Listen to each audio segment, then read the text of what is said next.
What's going on, y'all? Taylor here with y'all 106.7, and today we are joined by country music singer, songwriter, and one of my favorites, Miss Cyndi Thompson. Hi, how are you? Good. Welcome into y'all. How are you doing Thank today? You for having me. I'm so excited about this. I'm such a fan of you. All the way back to I Always Like That Best. I have to just right out of the gate say that. That is one of my favorite songs. I love that song too. It was, when we wrote that, it was actually the second song we ever wrote, Tommy and I together. And, it just was like magic. We knew that that was kind of the center of the wheel, and we just wrote around it to make that record come to life. So it's so great. Your vocals are incredible, so beautiful. Thank you. And I love the new album. Wow, thank you so much. I want to talk about it.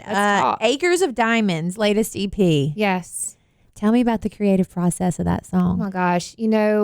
I knew, my team and I knew we wanted to do an EP. We needed to do that and do it well. And Acres just made the most sense because, I left the music industry over 20 years ago and kind of created this little life out in Franklin that, I love so much. I have two children, Bella, who's 20, Hayden's 16. And we lived in the same little house, and I have a vegetable garden, not this year, but just garden and, just living this very simple life. And I thought, why not write a song about that? So Acres of Diamonds was born out of that whole idea of what I'd been growing, which had such value to me. And it made sense to make it the title of the EP, That's beautiful. I love the story behind that. Thank you. So you took some time off. What was the moment where you're like, I'm ready to make music again? There were several things that happened. I think sometimes, music was always calling my heart. I knew that I would do music again. I just didn't know. I always say this. I just didn't know what it would look like. It can look all kinds of ways, as we know. But about 3 years ago, my daddy passed. And the day he passed, I was able to sit with him. Each daughter got to go and sit and love on him. And we just had this beautiful conversation about life. And one of the things we talked about was, singing. And I said, I'm sorry I didn't get to play the Opry again for you. And of course, as a daddy would do, that was not, he squeezed my hand and just, looked at me and said, it's okay. Like, that's okay. And he passed that night, and it just was really interesting because I was very contemplative about what if the roles were shifted and I was sitting in the bed and Bella came in. And I said to her, I wish I'd made that record. And so I thought, I need to quit being afraid, afraid of whatever it might be. I think we all have kind of fears that hold us back from things that seem a little wild or crazy. And so it was really that moment that was kind of like the pinnacle. And then after that, I just kind of gave it to God. And I was like, listen, if I'm going to do this, I want to make a country record. I want to go back. I want to do it well, but I know I have to get the song. So writing was important, just making sure, do I have anything to say? And Tommy and I started writing again. He wrote the first record with me, and I thought, well, why not see if he wants to try this one more time? And so as soon as that started, that door opened. And then my manager, Christy, at the time, I had met her years ago in the industry. She worked at, the CMA offices and iHeartRadio, and she had this kind of career in music, but I had met her briefly, and she came to a trunk show that I was having for my jewelry company and walked in, and I just was like, she would be a great manager. We reconnected, and so it was like I was connecting all the dots, and it just made sense to run, just to do it. And so we did. We jumped right in. And I bet it's been so therapeutic for you and healing to kind of just let all those emotions out that you... Yeah, I think in some ways it has been. I think really for me, the beautiful part of it is having my children kind of champion me. I love my kids, and I've been straight up stay-at-home mama, volunteered for all the things, drive them anywhere they need to go, and just constantly talking to them about following their dreams. And so it's been fun for them to go, it's your turn, go, we're proud of you. So there's so many beautiful things about this time around. And I have loved every second of it. Singing is something that, I missed every day.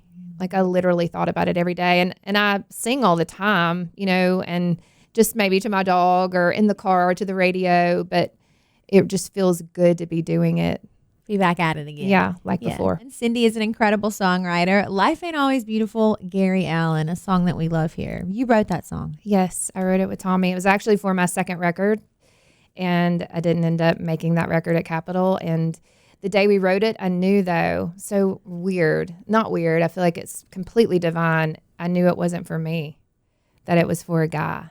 And Tommy was like, what are you talking about? You know, you're making this second record, like you need music. And I loved the song. The way it had come about was really amazing. I was driving in, knowing I was going to write that day. And I had this idea pop in my head after listening to a love song on the radio that was about happiness. Like, it's a really happy love song. I was like, that's not always true. And I just kept driving thinking, what do I want to write today? And the title, Life Ain't Always Beautiful, popped into my head. So I ran, as fast as I could up the stairs to write with Tommy, and I just held on to it tightly because I was like, it's going to fly out of my head. And I ran in and said, I've got the title for today. And he said at the time, but it's a beautiful ride. And so that song was written probably in an hour and a half. And again, I told him, this isn't for me. I can't tell you why I feel this way. So he was frustrated, but he went into the studio and did just a piano vocal of it, him singing it. And we turned it into our publishers. And one night at Sony, my song guy was listening to that session and was close with Gary and said, I got to call Gary right now. Gary was in the studio that night cutting the record. He had picked his songs. It was done. And he called him and said, I need to come now and play you the song. And he did. And Gary was like, I got to sing it. It was that story that you dream about, right? That you hear about and think that's never going to happen to me. It's so rare.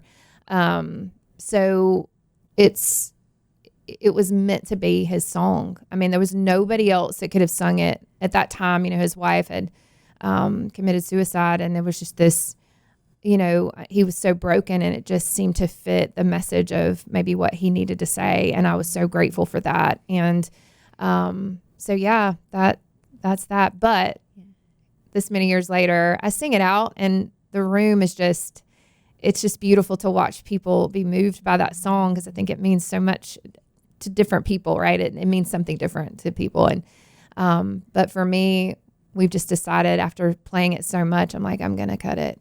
So stay tuned. Cannot wait to hear it. Yeah, thank you. What a huge song for Gary, too. Yes. And, he just sings it so well. He does. He does. Can't wait to hear your version of it, too. Thank you.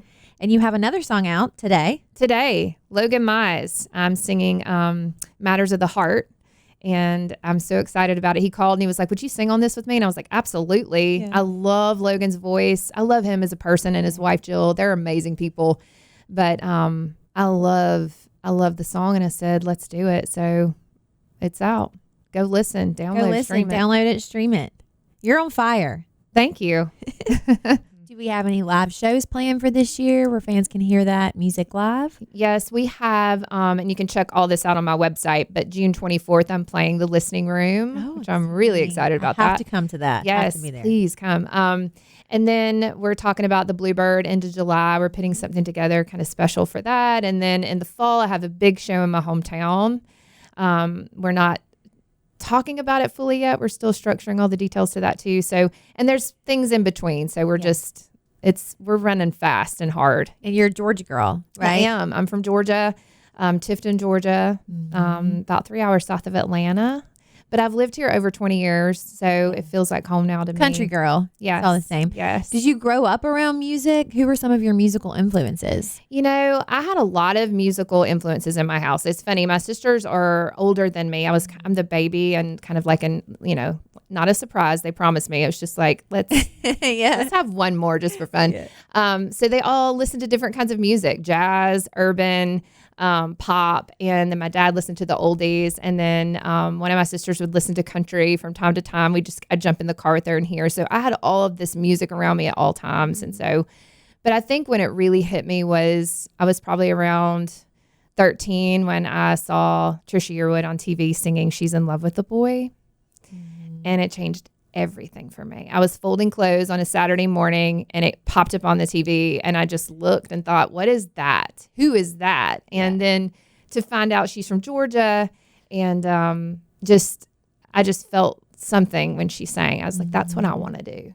So, yeah. Something about that era of music, like we were chatting about, that's the music that we play here on our station. It's it's so empowering. And I feel the same way about Faith Hill, Mississippi Girl. That's where I'm from. So something about somebody just waving that flag saying it's okay. You know, you can do this too. Yes. So, yes. I love that. And it's great because my first opening show, like my first kind of thing, big tour, was with Trisha Yearwood, which is what I was like, God, I just want that one day. What a full circle moment. I know. And she's amazing. She is such a wonderful person. Like, there's nothing fake about her. I love Trisha. She's so special. So, well, you touched on your jewelry line. Tell me a little bit about that. Okay, that is wild because I don't really own a lot of jewelry. I do now. Yeah.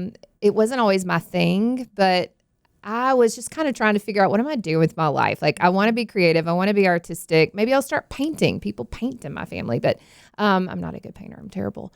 So I saw these earrings at the beach one vacation with the family. I mean, I'm thinking about 3.5 years ago was when this happened. And I said to my husband, I want to make jewelry. I think that's what I'm going to do just for fun. So he said, okay. I go home and I go to some antique stores, start grabbing things that are kind of broken and discarded and just one-offs, you know, maybe one pair of earrings that just had one left, you know, all the things. And I just sat at my dining room table and just started creating art. Yeah. And within 2 weeks, it was on the red carpet at the CMA Awards. Wow. And honestly, I was kind of panicked. I was like, I hope that doesn't break, because I had just started. And I really was staying up late watching any YouTube video I could find about soldering and epoxies and just design, you know, how to do this stuff, because I was doing it so differently. You know, it wasn't necessarily from scratch. It's just finding pieces that I loved and, you know, treasure boxes. And so it has grown for sure. And it's not a hobby anymore. It's gorgeous. Thank you so much. So now you got to juggle it all. Your jewelry company, the new album, the tour. I have not conquered that yet. Yeah. I keep saying to my team, I need one day for Haybelle Co. Like, my daughter steps in and helps me a lot with that. She'll just put the jewelry into the Shopify, you know, the website. And I'm like, please help. Mommy needs help. But it's all good. That's special. You could do it together. Yeah, I love it. She doesn't always think that it's really cool because she's got her own thing. She's like, I can't help you today. So I'm like, but you can. Yeah.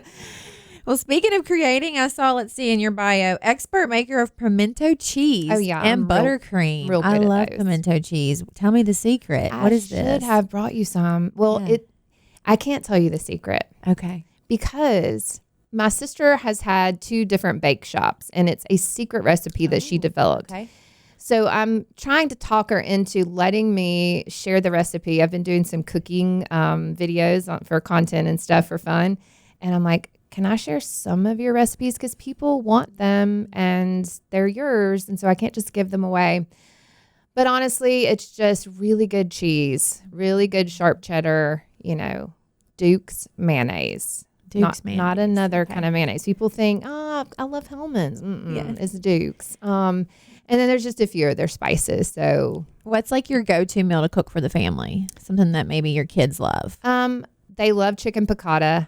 I make that a lot. And butter burgers. What's that? That's just a good old-fashioned good like cheeseburger smashed down in like a half a stick of butter. I mean, not just one patty and one half stick, but like it's just really good. And then you put cheese on it, and it's just one of their favorites. I'm getting hungry over here. Maybe we'll get a Cyndi Thompson cookbook one day. Yes, maybe that's next on the horizon. It actually is. Stay tuned. Okay. We've been talking about it. We cannot wait. She's unstoppable, y'all. We love it. I love that.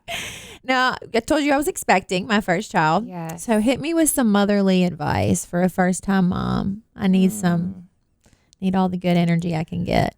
Well, I think one thing with babies that I wish I had more of was video. I know this sounds crazy. You're going to film your baby so much and think you're overdoing it. But the one thing I miss not having any video of is the nighttime. When I would go in and sit and rock them and sing to them.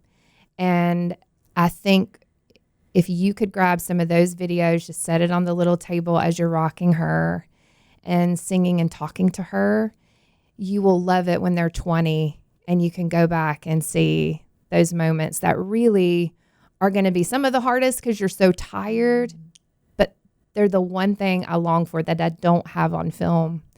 I think just talking to your child, I see a lot of people that, you know, life is so busy. So moms are just carrying them around, put them in the car. They're just going. But I think talking to your child, like, hey, we're going to go to the car. Let's buckle your seatbelt. Yeah. You know, talking to them really helps their mind. And I don't know, it just solidifies relationship beyond just the bottle and holding them.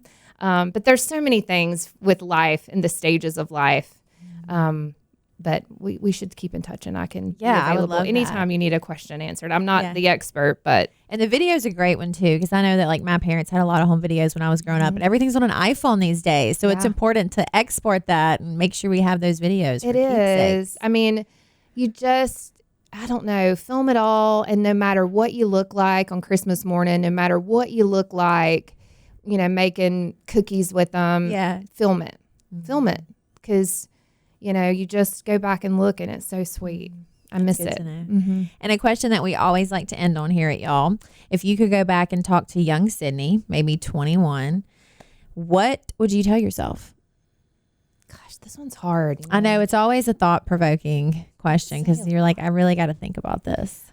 Well, I would say sign the deal, sing your heart out, and there's going to be a big season of life up ahead that you're going to have a big decision to make that feels really hard because it has to do with your dream.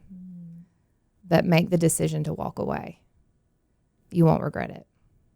That's great. Thank you for sharing that. Thank you. We love to ask people that, and we always love to go back and listen to it too, because I mean, everybody's journey is so unique, but we all can relate in some way as well. Yes, yeah, and that's true, right? Yeah. Like there are decisions in our life that sometimes cost us a lot, and the world might say, you can't do that. That makes no sense, but you can. Well, we're excited about all this new music and all these shows. I'm definitely going to come out and see you at the listening room. And the best way to keep up with you is that Instagram, your website. Yes, all of the places. Yeah, both for the jewelry and the music. And it's Cyndi Thompson. It's Cyndi and Thompson without a P. Okay. I know that always gets so confusing, but that's just how it's spelled. So, all right. Cyndi Thompson, y'all. This is y'all 106.7.